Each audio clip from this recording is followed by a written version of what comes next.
நான் பார்லிமெண்ட்ல தான் இருந்தேன்.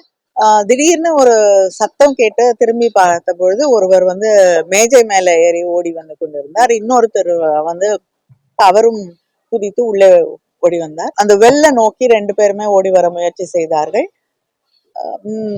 டெஸ்க் மேல ஏறி ஓடி வந்தவங்கள எம்பிக்கள் சூழ்ந்து கொண்டு அவரையும் தடுத்தார்கள், இவரையும் ஓட விடாமல் தடுத்தார்கள். அதுக்குள்ள வந்து மார்ஷல்ஸும் வந்துட்டாங்க. அவங்க வந்து தன்னோட ஷூல இருந்து வந்து ஒரு 2 மெட்டல் சிலிண்டர்ஸ் மாதிரி இருந்தது, அதை எடுத்து அதுல இருந்து புகை வரபடி செய்தார்கள். அந்த ஒரு மஞ்சள் நிறத்திலான ஒரு புகை, ஒரு வாடையும் இருந்தது அதுல.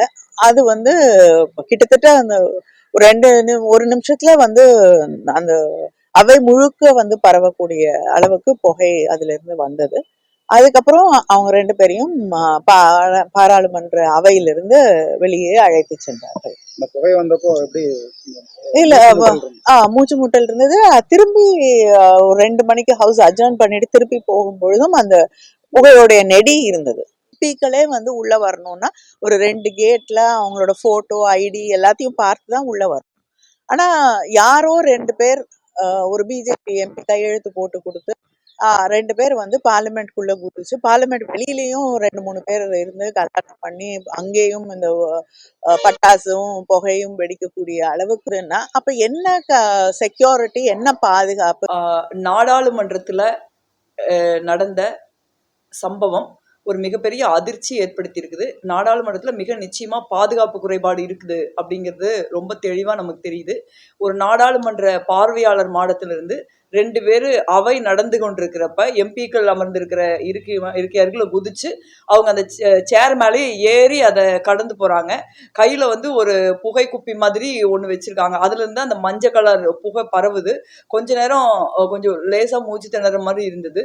ஆனா வந்து அவங்க அப்படி அங்கிருந்து போய் கரெக்டா அந்த சபாநாயகர் இருக்கிற இடத்துல இருக்கிற அதை நோக்கிதான் அவங்க நகர்ந்து போறாங்க. அதுக்குள்ள காங்கிரஸ் எம்பி குல்தீப் அகுஜா, அரவிந்த் சாவந்த் அந்த மாதிரி கொஞ்சம் பேர் சேர்ந்து எம்பிக்கள் சேர்ந்து அவங்கள மடக்கி பிடிச்சிட்டாங்க. ஏன்னா இந்த மாதிரி சம்பவம் நடக்கிறப்ப இன்னைக்கு எனக்கு புரிஞ்சது என்னன்னா, இதை ஃபர்ஸ்ட் வந்து எம்பிக்கள் தான் ஏதாவது பண்ணணும். மார்ஷல் வந்து அங்க கூட ஹெல்ப்புக்கு, அதுக்கப்புறம் பாதுகாவலர் வந்து சேர்றதுக்கு ஆக்சுவலி நிறைய நேரம் ஆச்சு. அது எனக்கு ரொம்ப அதிர்ச்சியா இருந்தது. என்ன நாடாளுமன்றத்தில் பார்வையாளர் மேடத்துக்கு ஒரு எம்பியோட பாஸ் கொடுக்காம அவங்க வர முடியாது. இப்ப பார்த்தா மைசூர் பாஜக எம்பி அந்த பாஸை கொடுத்திருக்காருன்னு தகவல் வருது. ஆனா எம்பி பாஸ் கொடுத்தாலும் நீங்க வந்து பாதுகாப்புல செக் பண்ணி தான், செக்யூரிட்டி செக் பண்ணி தான் அவங்களை உள்ள அனுப்புவாங்க. அப்ப செக்யூரிட்டி செக் பண்றப்ப எப்படி இந்த புகை குப்பி அவங்க கிட்ட இருந்ததுன்னு எப்படி பார்க்காம விட்டாங்கன்னு நமக்கு தெரியல.